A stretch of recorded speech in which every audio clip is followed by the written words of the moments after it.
Thank you. Thank you, Dr. Lin. Thank you, Mitchell. Good morning, everyone. Hi, morning, everyone over there. So, thank you so much for the opportunity to share our project experience here. And so, as Mitchell introduced, I'm a SCARE patient research fellow based at the Cancer Research Program just upstairs, level 5. So today I'm going to share our project experience together with Bruce Chick and Tracy Walker, who are two of our consumer reference group members.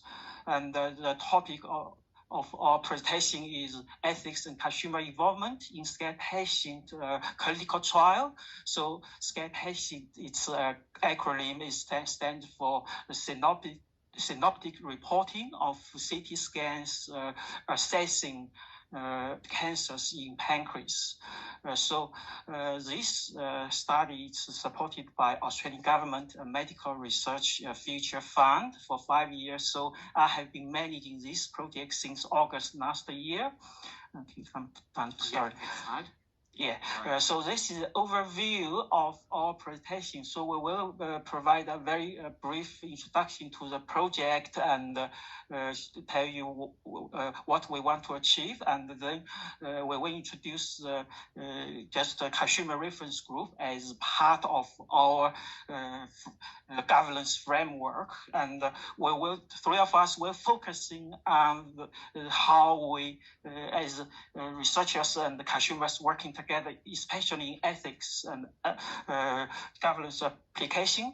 And we just want to will highlight that the work of consumer reference group is not stopped at the ethics, but it's an ongoing process, as some of the early speakers mentioned. So I want to thank our early speakers. And finally, we will have some further information if you have asked questions here. So first, what do we want to achieve? As we all know that the patients with pancreatic cancer, especially with locally advanced and metastatic cancer, has very poor prognosis, very low survival rate. So of course, we really want to improve the outcome, patient outcome and survival rate, specifically by testing or determining whether implementing a new standard radiology report method, we call it synoptic report, a structure report, can result in more accurate and consistent classification. I should say that there is a unmet need about diagnose and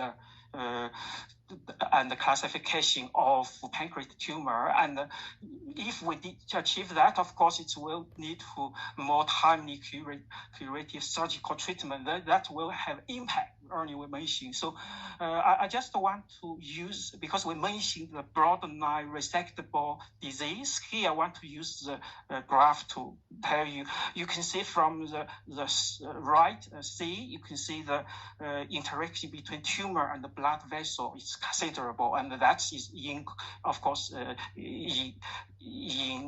operable. And then the clear one on the left is A. It's no involvement by tumor, just clean, so it's clearly insectable. The group in the middle is, we call it borderline resectable. So the primary objective of this research projects is try to use, we hope, the introduction of the new reporting template can help improve the timely classification and more accurate just diagnose of this group, so to improve the outcome.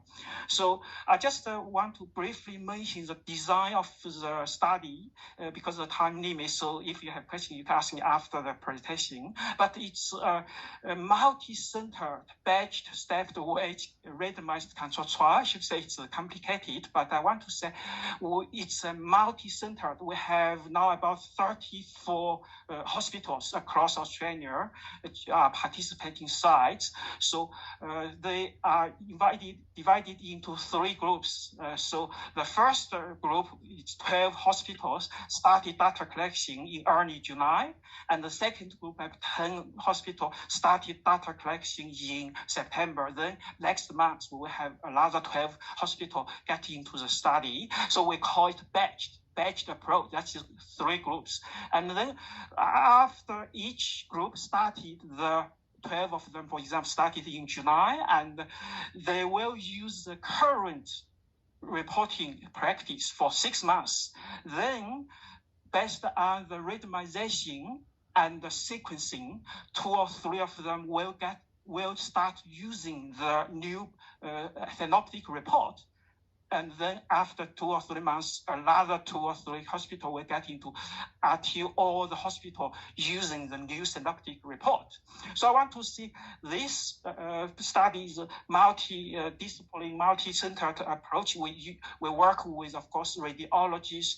We worked with surgeons, oncologists, and the researchers, also some researchers from our schools. I want to see some of the key players, key partners, even from the pioneer study, just working with us. So you can see from those some organizations are professional organizations, and some are patient organization or NGO, or you can say university. We have statisticians from this school. We appreciate the help.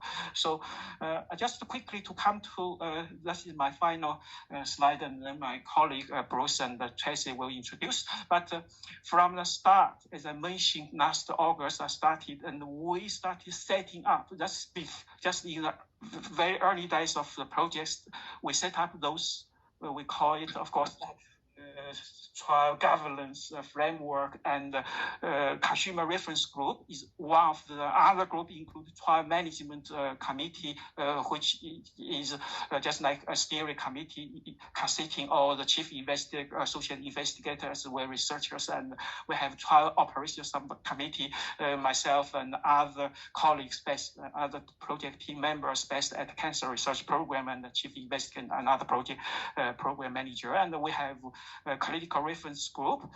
So clinical reference, you can imagine we need to just get advice, clinical advice to when or what the time point to collect what data or develop the survey or whatever. So finally, I want to say it's an important part of our governance framework. That is consumer reference group. So I won't talk more. I'll ask our colleague Bruce. Bruce, over to you. Thank you. Thanks, Lynn. I've been told, can you hear me, by the way? Yes. Good. I've been told, or I've told the other people that I'll keep to 5 minutes, so let's try and do that. But in my 5 minutes, can I just say about the 2 previous presentations? As a consumer, I was delighted to hear 2 presentations that talk about consumers being involved in the full life cycle, trying to get better outcomes. So what we're talking about today, though, is a smaller part of that. This is about consumers, I think, adding value in 2 parts of a study. I hope we'll do a lot more for other parts as well, but the 2 parts are getting ethics approval for participation with patients, and the second one is providing information to those patients. So here on the screen that you can see at the moment, there's a lot of stuff in the background. The red stuff's enough. As it was explained already, we're looking at pancreatic cancer. A CT scan is done of the pancreas, which gives information as to whether the disease is at this point resectable or not. The radiologist prepares a report for a treating doctor. That's what this study is focusing on. It's preparing a better report for the treating doctor. There's been evidence produced prior to this study that shows at the moment it does not appear that those reports, which are dramatically different between sites, are in fact doing as good a job as they can. So the study hopes to, over time, improve the value of those reports. Based on those reports and other things, I should point out, the treating doctor then talks with their patient about what they're going to do. The hypothesis is that standard reporting will fix things up. The question is, do you need patient consent for this study? And if you could go to the next slide for us, Lynn. Well, the scan patient group, which I've been in since I think 2 to 3 months ago, they argued that patient consent wasn't necessary, but the Higher Research Ethics Committee said, well, we think it does. Why do we think it wasn't necessary? Because patients aren't actually directly impacted by this study. Their impact and their relationship is between their doctor and themselves.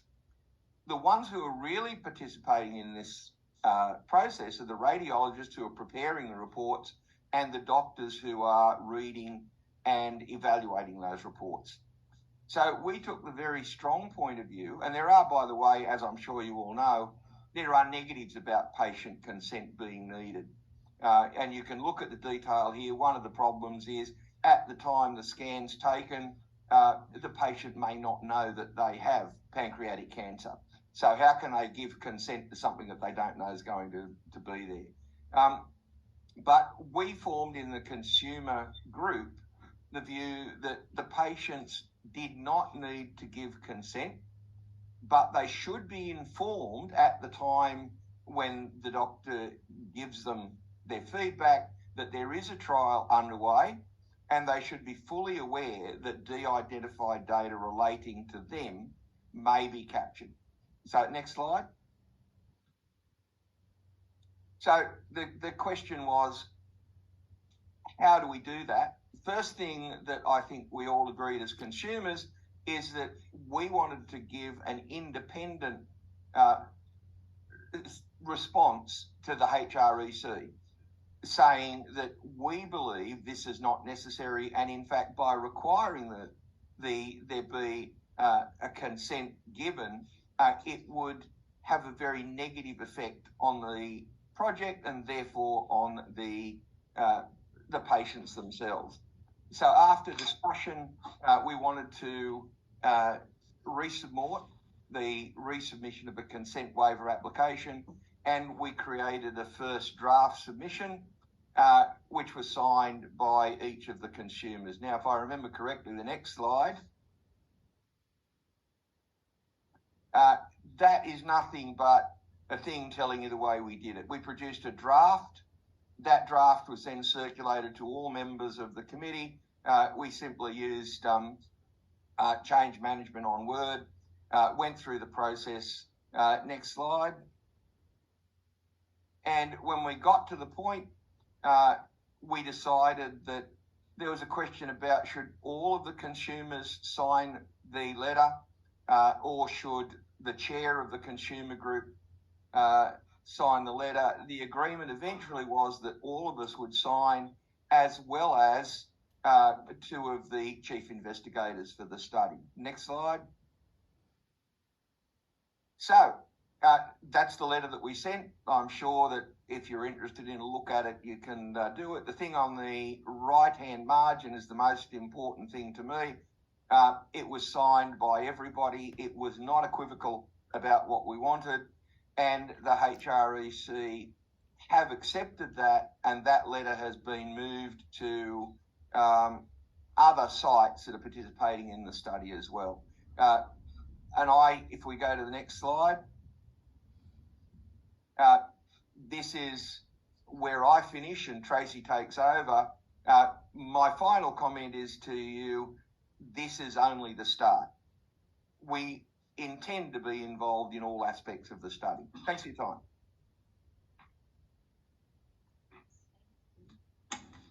Oh, you're on mute, Tracy. There we go. Can you hear me now? Yeah. Great. Hi. Thank you, Bruce, for that, and also thank you to Lynn. So the next leg of our work was to provide feedback and collaborate on the study information sheet. So that was back in September last year. Next slide, please.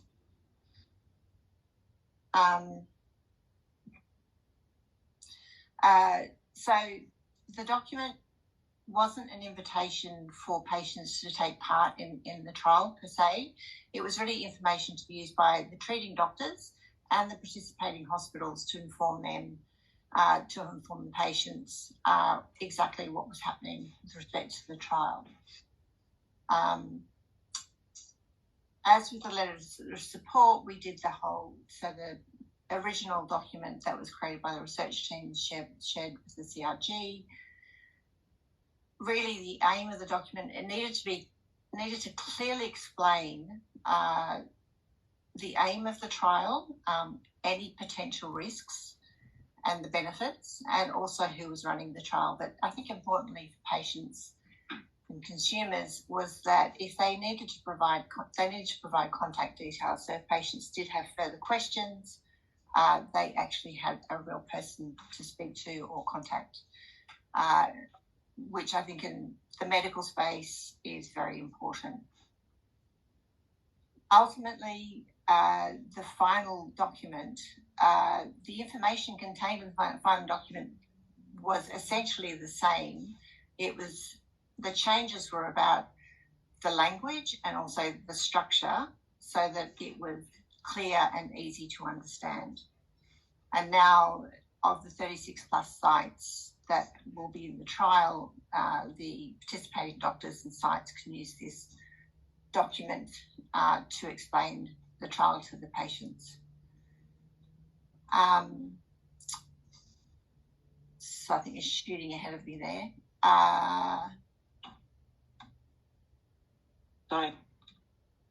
Sorry. Go through one more. Yep. Forward. Okay, where are we? Well, I'll just say, so in the midst of all of this going on, we did get approval from the HREC for our letter of support, which enabled the trial to proceed. So if we go back to, go down to that one, yep. So what happens, so the two documents that we collaborated on were key to gaining approval from the HREC for the trial to proceed. And this slide lists the documents that were provided to get that approval. And also these two documents became 2 of 6 documents that were provided as a scan patient government support package. So in all of the applications to all of the 36 plus hospital sites, these 2 documents were used in those applications.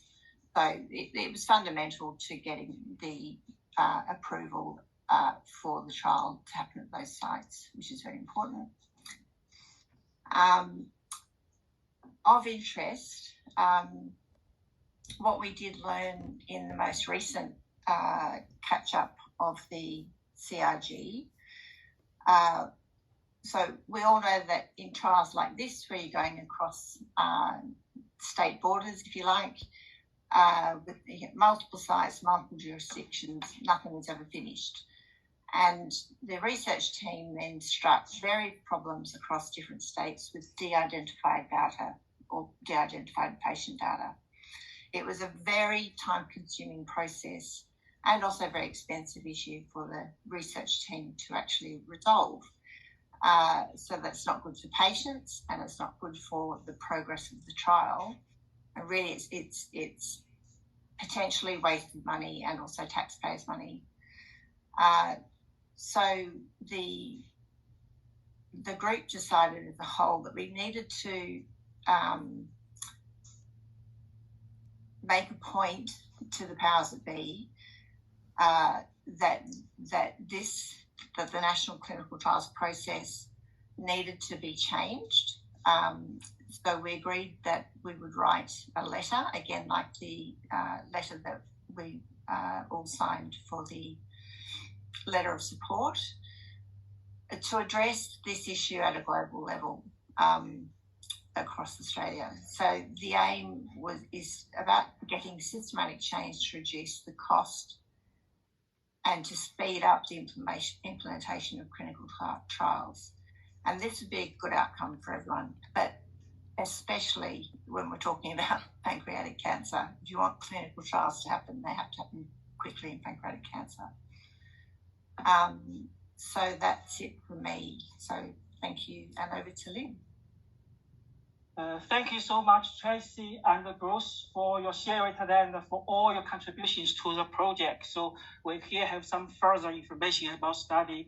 The clinical trial has been registered with Australia New Zealand clinical trial registry. So that's his website. You can look, but you can scan the just QR code to have the page open just on your mobile. So we also have one pager, just project introduction and also a publication from our partner study. If you are interested, you can contact our team, including our senior research officer just sitting there, Dr. Ari Rickinson, and all the team. So we welcome any question. Thank you very much. Yeah, so we might thank you so much, Bruce and Tracy and Dr. Lynn Lee. We're going to move into our first panel now. I know you've probably all got burning questions, as I do. So Dash and Mathrani, I might ask you to join us back up here. Or you can just stay here. Yep. And would you like to sit up here by yourself? You're also welcome to stay there if you like. And Bruce and Tracy, we can see you up there. Do you want to also pin Alicia and Annie? They're still up there. Oh. They've got to come off and mute. If I stop